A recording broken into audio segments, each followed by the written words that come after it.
Mr. Shajari, I do apologize for interrupting you. I wanted to put that point that you just made to Mr. Gosling. Mr. Gosling, I know you've been standing by with us for a while now, so I wanted to get your final comments, if you allow me, Mr. Gosling, and ask you, Mr. Gosling, about the fact that, when we talk about choice, for example, in the French election, Macron was seen and was spoken of as the lesser of two evils. Even in the U.S. elections, though she didn't win, Clinton was spoken of famously as the lesser of two evils, for example. But there is no such talk in the Islamic Republic. Everyone is respected. All candidates have been given their fair chance. There is no talk of lesser of evils. Everyone's choices, yes, maybe, and policies may be different, but that's never really spoken of.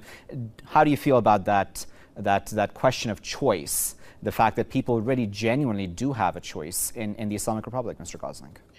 Well, look, you're right. I think it's quite a mature democracy, Iran, but we are in the situation now in many countries in the West, like the French elections that we just had, the US elections at the tail end of last year, where people are given the choice between two maniacs. And this is not really democracy, is it? But going back to your point about foreign wars, that Britain, there's no real choice here. I think actually in our general election in a few weeks' time, there is real choice. You're not going to change foreign policy direction 180 degrees overnight. But there is a very great deal of difference between the arms lobby, the banking lobby that the Conservative Party represents here in Britain, and the Labour Party under Jeremy Corbyn, which is absolutely committed to looking after everybody in the country, making sure that nobody is falling through the gaps. It's a great contrast, and to have a foreign policy commitment like the Labour Party have, which is stopping all sales of arms to Saudi Arabia and all aid to Saudi Arabia. For example, we've got military personnel, they would come straight back home. There's a big difference in those two parties. So there's a real choice there, certainly coming up in a few weeks' time in Britain. But look, going back to the system you've got in Iran, you go back to the English Civil War in the mid-1600s, we had something called the divine right of kings. So you had a mixture of a hereditary system, but also it was very much linked to the idea of faith, the Bible, God, this kind of thing, that the king had to make sure that he adhered to that. That was all overturned in the Civil War, and then we had 10 years of military dictatorship here in the mid-1600s, and a form of democracy which is slowly creeping away from the idea that you've got to pin your democracy on moral values. That is now seems to be out of the window. So what I think Iran has done is kind of got a nice blend of the two. So you keep the pinning to the Quran, to faith, but you also allow the people to make a decision between various different candidates. So you're not absolutely wedded. You wouldn't end up with like a crazy king like Henry VIII, who we had here in Britain. Also, the social media is really important now, of course, in elections, both in the West and in other parts of the world. But we've got to really keep a close eye on people like Google and Eric Schmidt, who are starting to use algorithms which can favor one candidate 15% above another. In other words, if you're looking at a candidate on Google, that candidate can be spun so you're getting good articles about that person rather than bad articles, and vice versa. So if it's a candidate that Google's algorithms are not favoring, you'll get loads of bad articles about them. So that has a vast potential in the future.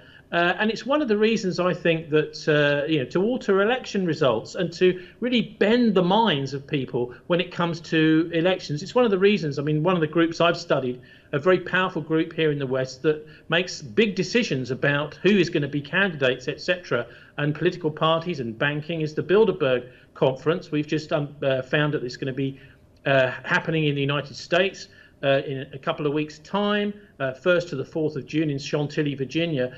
What's happened over the years with the Bilderbergers, who really, I think, are one of the most powerful political forces, hardly spoken about in the press here in the West, is that they've moved away from oil interests and banking interests. And now the key players at Bilderberg are people like Eric Schmidt at Google and Peter Thiel, the founder and originator of Facebook and now the owner of PayPal. These internet media companies are really taking over at these global, it's not global, it's the NATO countries, the Western real people who are really running the West. The other thing is social media in Iran.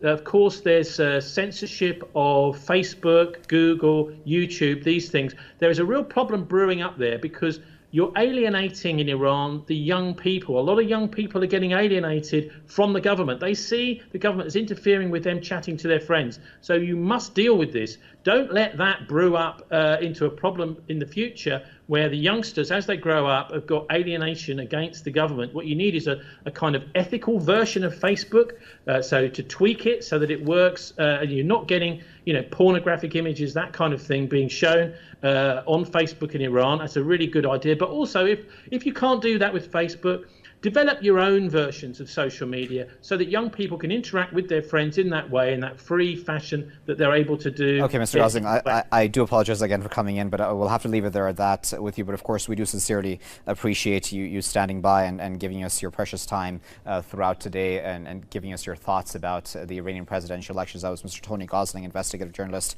who had been joining us live and speaking to us live from Bristol.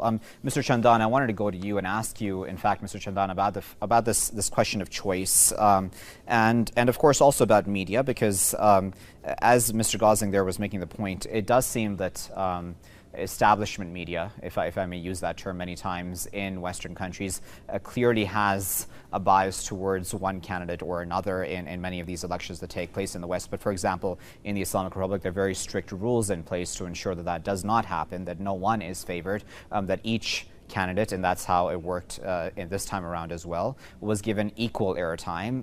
There was no bias on the part of the media itself to favor any one person. How do you feel about both of those issues?